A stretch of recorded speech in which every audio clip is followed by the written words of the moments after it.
Olá, meus amores, tudo bom? Meu nome é Juliana Gabriel, eu sou médica endocrinologista e hoje eu vim responder uma pergunta muito comum de vocês, que é: por quanto tempo eu tenho que tomar B12? Na verdade, essa é uma pergunta que eu sempre recebo dos meus pacientes quando eu estou fazendo avaliação no consultório. Muitas pessoas, né, me procuram para olhar para essa questão da B12, ferro, ácido fólico, vitamina D.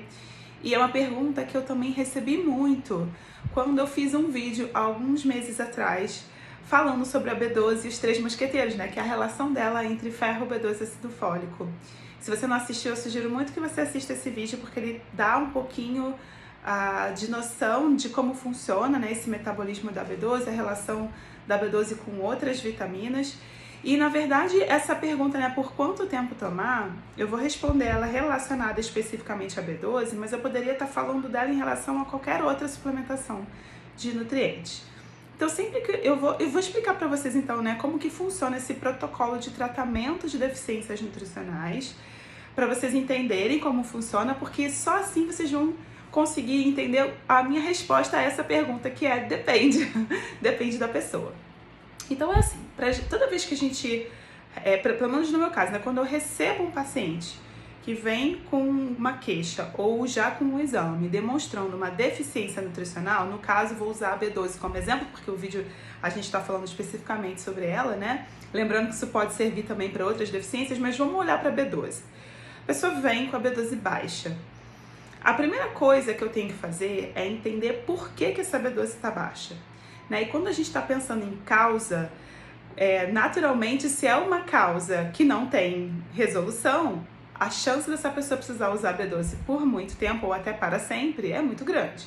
Mas vamos chegar lá, né? Então, a pessoa chega para mim com um quadro de deficiência de B12.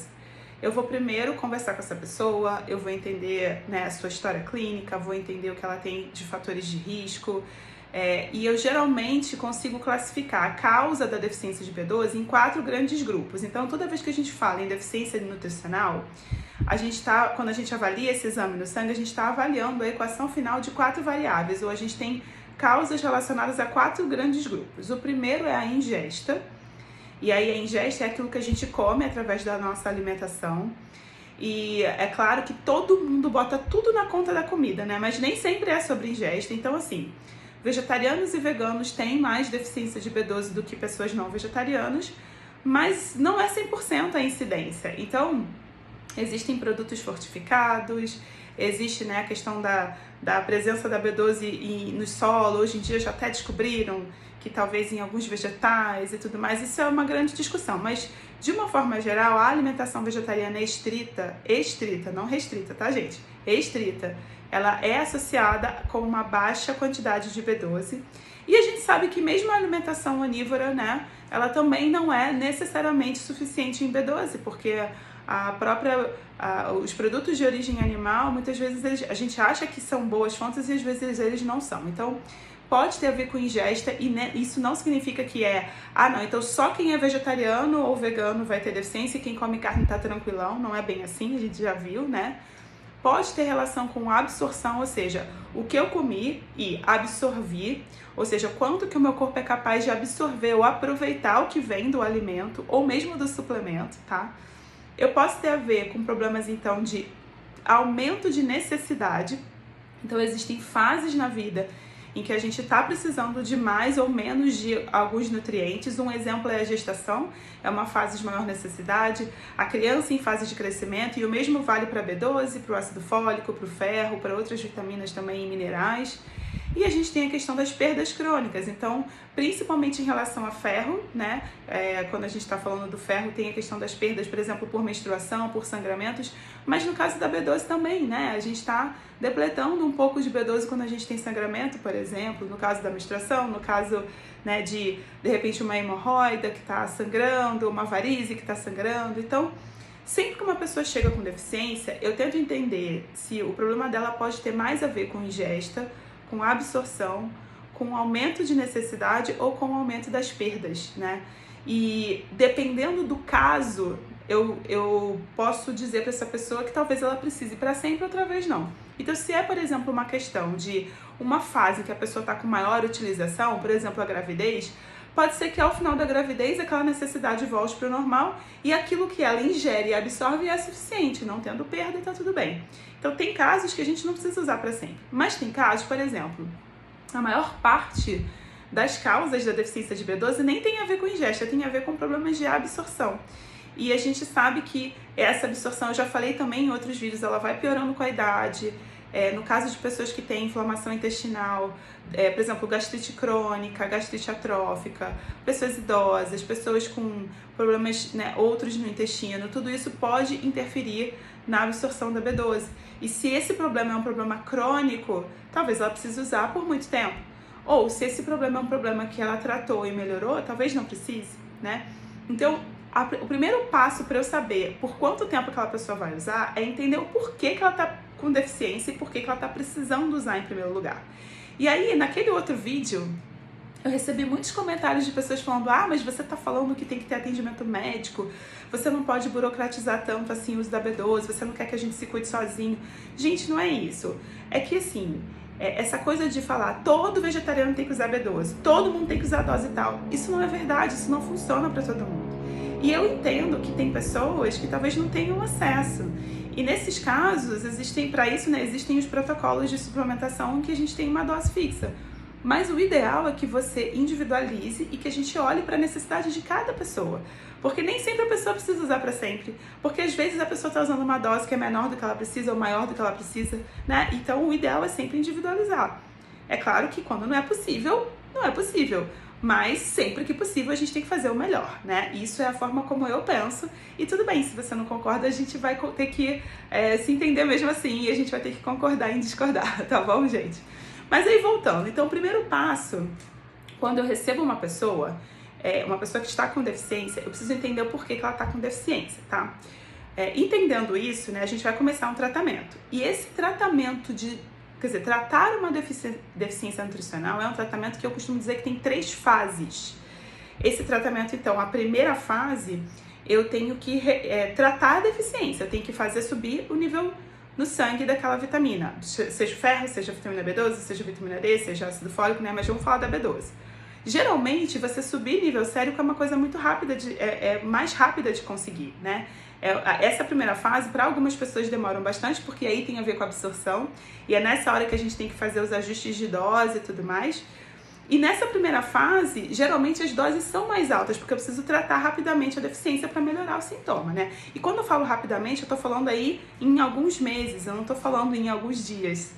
Tem pessoas que demoram 3 meses, tem pessoas que demoram 6 meses, tem pessoa que com 1, 2 meses já tá melhor, já melhorou do sintoma, tá? Isso vai depender de cada pessoa. Também não acho que a gente tem que tratar rápido demais, já falei isso pra vocês, a questão da injeção, né? Eu não acho necessário, são alguns casos específicos que precisam. Quando você dá uma dose muito alta de uma vez, às vezes o corpo não está nem preparado para receber e nem usa, vai embora mais da metade, e aí a gente não consegue ir para a fase 2, que é repor o estoque. Então, sempre que a gente tem uma deficiência nutricional, eu primeiro preciso tratar a deficiência. Quando a gente consegue alcançar o nível, eu preciso continuar tratando ela por mais um tempo até a gente repor o estoque. E é difícil porque não existe um exame para isso. Isso tem muito a ver com conhecer a pessoa e ver como que os exames dela vão se comportando ao longo do tempo, tá? Então, geralmente, eu começo com uma dose mais alta, e aí quando essa pessoa alcança o nível sérico, eu mantenho essa dose mais um tempo, e aí o nível no exame, né, da B12 começa a subir. Essa é a hora que eu vou começar a baixar, porque aí, quando o nível começa a subir, eu sei que os estoques estão cheios, e aí eu vou começar a baixar a dose. Por que eu não tiro? Né? Por que eu não acho que as pessoas têm que parar? Eu já fiz vídeo sobre isso também. Parar de tomar o remédio para fazer o exame. Porque daí, se você para e você não tem estoque, daqui a pouco seu nível no sangue cai. E aí eu não sei se caiu porque a dose não estava suficiente, eu não sei se caiu porque não tem estoque, eu não sei se caiu porque você parou de tomar. Eu não sei. Então, assim, aquilo que eu falei pra vocês, né? A pessoa tem que continuar tomando, a gente vai fazendo os exames com a pessoa em tratamento. E a resposta ao tratamento, inclusive, ela também pode ser diagnóstica, porque se a pessoa não responde a dose alta, a chance dela ter algum problema com a absorção é muito grande, né? Se a pessoa responde super bem uma dose baixa, eu sei que o problema não está na absorção. Então, até a resposta ao tratamento, ela também é diagnóstica pra gente. Então, ó, que interessante. Fase 1, eu trato a deficiência e eu também estou olhando para como aquela pessoa responde àquela suplementação para tentar entender o porquê que ela ficou com deficiência, para tentar fazer esse diagnóstico ideal. Quando o nível no sangue começa a subir, significa que ela não só tratou a deficiência, mas ela encheu o estoque. E esse tempo de encher o estoque também é um tempo relativamente curto, 3 a 6 meses, a gente consegue normalizar. A partir do momento em que a gente tratou a deficiência, mais 3 a 6 meses essa pessoa consegue encher os estoques corporais, até porque o nosso corpo ele não consegue fazer muitos estoques de B12. E aí é o momento em que eu começo a baixar a dose. E por que eu vou baixando a dose até encontrar a menor dose efetiva? Porque se eu tiro de uma vez, eu também não estou medindo nada. Eu não sei se ela precisa de uma manutenção, que é aquela dose mínima, né, que ela precisa para se manter com um nível sérico adequado, ou se ela realmente, né, se eu tirei e ela depletou de novo porque a causa continua ali. Deu para entender, gente? Então, assim, essa terceira fase, que é encontrar a menor dose efetiva, que é saber se essa pessoa vai precisar de dose de manutenção ou não, é a fase em que a gente diminui a dose, aí refaz os exames depois de 3 a 6 meses. Se tiver bom, eu diminuo de novo a dose e vou refazendo. Até eu chegar numa dose que, se o nível começar a cair, eu sei que eu preciso subir e manter ela naquela dose.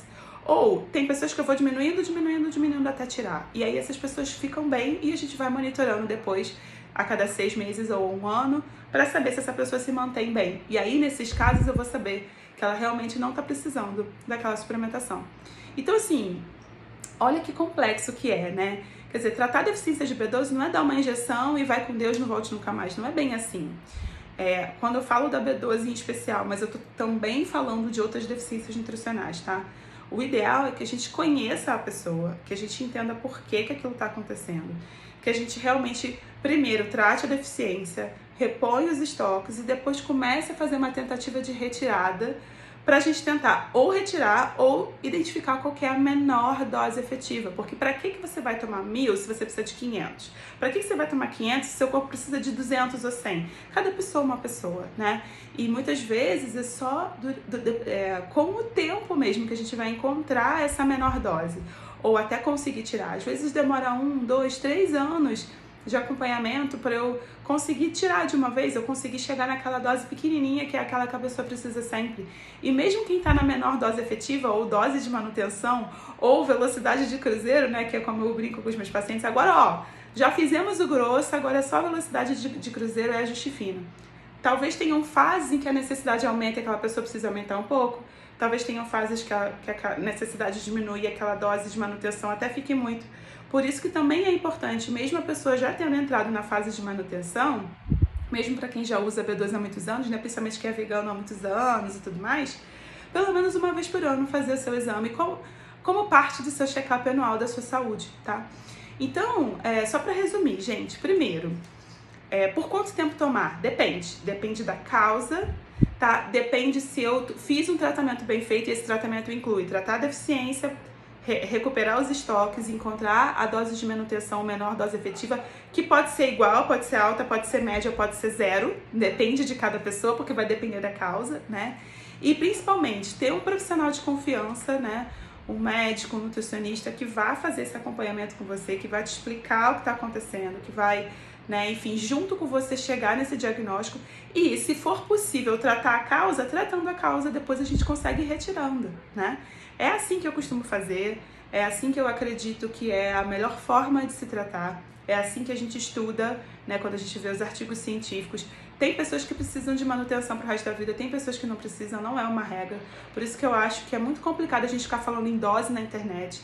Eu acho muito complicado a pessoa chegar, mas eu quero tratar sozinho, porque daí a pessoa muitas vezes pode estar tomando dose excessiva, pode estar tomando dose insuficiente, pode até estar tomando sem precisar, né? Então, eu acredito muito na individualização, eu acredito muito na educação e é para isso que eu tô aqui fazendo esse vídeo. Lembrando que esse vídeo nunca vai substituir a sua avaliação individual pelo seu médico ou nutricionista de confiança, tá? E eu espero ter ajudado a elucidar, a tirar as dúvidas. E eu espero que vocês entendam quando eu falo que é importante ter um profissional para acompanhar. Não é que eu tô querendo fazer reserva de mercado, nem que eu tô querendo tirar a autonomia de vocês, muito pelo contrário. Eu tô pensando sempre nas melhores práticas, nas práticas cientificamente comprovadas e naquelas que realmente vão trazer benefício para a sua saúde. Tá bom, meus amores? Espero que vocês tenham gostado desse vídeo. Eu tô sempre de olho nas perguntas de vocês, então se vocês quiserem deixar perguntas aí pra mim, eu vou adorar. Pode deixar que nos próximos vídeos eu vou respondendo, tá bom? Se você ainda não me acompanha, não esquece de se inscrever no meu canal do YouTube, Endocrinologia para Todos, e no meu Instagram, né? doutora.julianagabriel. A gente se vê nos próximos vídeos. Um beijo bem grande. Tchau, tchau!